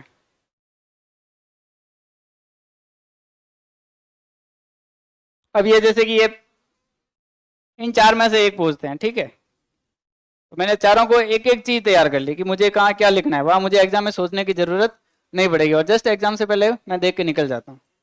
जैसे कि कार्यालय आदेश में क्या क्या किसको लिखना है, या आज्ञा से लिखना है, क्या लिखना है, या आदेश लिखना है, ये कार्यालय पत्र का है, निविदा का है, निविदा कैसे क्या लिखनी है, कौन सी कंडीशन होनी चाहिए, उनको भी मैंने याद किया अलग से, विज्ञप्ति है, ये जैसे अधिसूचना, परिपत्र, अर्थशास्त्र और अनुस्मारक, इन चारों को भी आपको, इन चारों में से एक पूछेंगे तो आप चारों को एक साथ लिखो, फिर उनमें से कौन सा पूछे वो याद रखना है ना। इनमें मैंने एक एक चीज, जैसे कि अधिसूचना में ये अधिक से राज्य के केंद्रीय मुद्रणालय को, तो ये सारी चीजें मतलब आप चीज को बहुत ही माइन्यूटली प्रिपेयर करो, है ना, बहुत चीज ऐसे नहीं कि हाँ लिख लेंगे एग्जाम में, वो एटीट्यूड काम नहीं आएगा। और बेटर है कि भाई या तो एक बार मेहनत कर लो, या लापरवाही से बार बार मेहनत करते जाओ। कि कुछ लोग 2018 21 ही दे रहे हैं, उनकी वो रैंक नहीं आ रही है, और कुछ लोग वो पहले अटेम्प्ट में निकल रहे हैं या बार बार निकाल रहे हैं, तो अंतर क्या है, वही है कि चीजें कंटेंट सेम ही है। मुझे लगता है सब लोग स्प्रिंग बोर्ड से ही कोचिंग करते हैं, अगर किसी ने कोचिंग नहीं की तो नोट्स तो स्प्रिंग बोर्ड के पढ़े हैं, सबके पास कंटेंट यही है, और इनके जो नोट्स वगैरह है तो वो सारे उन्होंने रेफरेंस बुक है, एनसीईआरटी है, आरबीएस है, सबसे निकाल के ही तो बनाए हैं। कोई टीचर आएगा क्लास में तो he will prepare for everything, वो सारी चीज़ें तैयार करके आएगा कि भाई मेरे बच्चे को मैं बेस्ट से बेस्ट कंटेंट पढ़ाऊँ। तो टीचर नोट्स वो सारे वही पढ़ते हैं, लेकिन उन चीज़ों को आप स्मार्ट वे में कैसे प्रिपेयर करते हो और स्मार्ट वे में एग्जाम में कैसे डिलीवर करते हो, वो चीज़ें मैटर करती है। आपके पास आपकी जो कॉपी है वो एग्जामिनर के पास जाती है, आप नहीं जाते हैं। तो आपने कितने घंटे लाइब्रेरी में गुजारे, या कौन सी बुक पढ़ी, या कौन सी रेफरेंस बुक का काम लिया, या कुछ भी, वो वहाँ एक्सप्लेनेशन नहीं चलेगा। आपकी कॉपी में क्या लिखा हुआ है वो एग्जामिनर के सामने है। तो ये चीज़ है, जैसे इस बार पिछली बार जैसे 324 मार्क्स थे मेरे, 324 मार्क्स, जबकि जोधपुर की काफ़ी टाइट मार्किंग हुई थी। और इस बार मेरे मेंस में है वो राजस्थान में सेकंड हाईएस्ट है, फर्स्ट रैंक के 304 है, मेरे 296। तो यही चीज़ें आप, मैं जो माइन्यूटली चीज़ें बता रहा हूँ, कभी हम और क्लास में मिलेंगे तो सब्जेक्ट वाइज करेंगे, कॉपीज को एनालिसिस करने के साथ करेंगे, क्योंकि मुझे लगता है कि आपको अभी ये थोड़ा ओवरबर्डन लग रहा है, क्योंकि आप सारे लोग नए हो, बहुत चीज़ें नहीं पढ़ी है, तो ऐसे लग रहा है कि पता नहीं सर ने एक साथ इतना क्या ही बता दिया। लेकिन ये चीज़ें जैसे जैसे आप प्रिपेयर करते जाओगे, धीरे धीरे आगे बढ़ते जाओगे, तो एग्जाम तक आप भी उस चीज़ों के लिए तैयार हो जाओगे। तो आपके कोई क्वेरीज हो तो आप बता दो मुझे, अभी तक जो आप पढ़ा है उसमें कोई डाउट हो तो बताओ। ऐसे कितने लोग हैं जिन्होंने पीवाईक्यू और सिलेबस देख लिया जिस सब्जेक्ट के आपने पढ़ाई की है, प्री और मेंस दोनों के? प्री का देखा या मेंस का? प्री का देखा, दोनों का देखा, क्या एनालिसिस आया बताओ।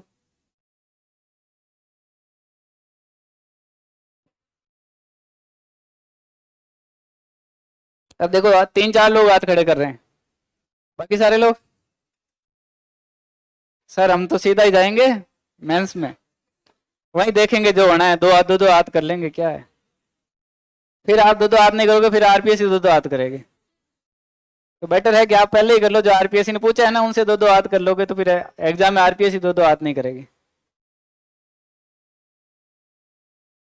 मेंस का रोल इम्पोर्टेंट, सबसे ज़्यादा इम्पोर्टेंट, क्योंकि मेंस के मार्क्स ही आपकी वो मतलब रैंक और सारी चीज़ें वही डिसाइड करेंगे। ठीक है, इंटरव्यू का रोल है, लेकिन इंटरव्यू में इतना अप डाउन नहीं होता है। जैसे कि इस बार मेरे इंटरव्यू में शायद लोवेस्ट है। क्या? इतना मत सोचो अब, वही जो आप पढ़ते हो वही पूछते हैं। क्योंकि मैं पहले टीचर रहा था, फिर एम्प्लॉयमेंट सर्विस में था, तो मुझे टीचर, रोजगार, शिक्षा, उसको लेकर के कनेक्टेड करके क्वेश्चन पूछे थे। कुछ क्वेश्चन करंट के पूछे थे, हिस्ट्री के भी पूछे थे। कि जैसे मुझे ये पूछा था कि मतीरे की राड युद्ध कब हुआ, वो मैंने बताया किसके बीच में हुआ। फिर मुझे बोला अच्छा ये बताओ बेल कहाँ थी, मतीरा कहाँ गया। मैंने कहा सॉरी सर मुझे नहीं पता। वो थोड़ा डीप में भी चले जाते हैं। और हाँ, कॉन्फिडेंस, ये आप बात करके आ जाओ आराम से। फिर सेकंड ईयर आ कि मेरे से पूछा था कि स्वामी दयानंद सरस्वती जी की मृत्यु कैसे हुई थी, तो मैंने कहा सर उनको जहर दे दिया गया था। तो मेरे को पूछ रहे हैं किसने दिया, मैंने कहा सर नन्ही जान के बारे में पढ़ते हैं। मेरे को बोल रहे हैं आप श्योर हो कि नन्ही जान ने दिया। मेरे मन में आ रहा सर मैं उस दिन किचन में तो नहीं था कि नन्ही जान ने दिया, किसने दिया। नहीं बोल सकते हैं, मन में आ रहा था, लेकिन मैंने फिर यही बोला कि सर इतिहास की किताबों में ऐसा लिखा गया है। तो वो बोल देते क्या होते, वो कहे नहीं देखो देर बार काट, फिर वो एग्जाम, वो इंटरव्यू बॉस बनता सीधा ही। इसीलिए तो एग्जाम, इंटरव्यू तक आप मैच्योर हो जाओगे। अभी आप थोड़े क्या कि नए नए हो। ट्वेल्थ करके आए हो, ग्रेजुएशन करके आए हो? बहुत जल्दी थी आप लोगों को। वैसे बढ़िया है कि आप 3 साल में कॉलेज में, तो वैसे भी अपन को झंडे नहीं गाड़ते हैं, सारों के झंडे उखड़े हुए ही रहते हैं। बेटर है कि यहाँ पढ़ लो आराम से, 3 साल आपके पास टाइम है, शांति काल है। शांति काल की पढ़ाई वो सबसे बेटर होती है, बेस्ट होती है। आप इसमें बहुत सारी चीजें सीख सकते हैं। तो अच्छे से करो, 3 साल है, उसको 3 साल भी निकल जाएंगे, ये भी भ्रम में मत रहना कि सर 3 साल है। अरे 3 और 4 में क्या हो गया, तो 1 साल में। तो आप तो इस चीज के लिए ऐसे ही तैयार हो कि मुझे फर्स्ट अटेम्प्ट में ही निकालना है, क्योंकि सेकेंड अटेम्प्ट, थर्ड अटेम्प्ट में वापस चीजें पढ़ते पढ़ते मौत आती है ना। तो जो करना है, दिलीप सर कहते हैं ना, दूध खावनी तो दड़े मात बैठन खावनी, दोबा बरबन खानी है। तो पहले ही खा लो, पहले अटेम्प्ट में ही बस।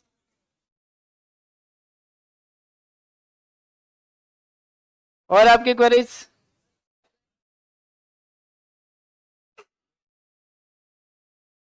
No queries?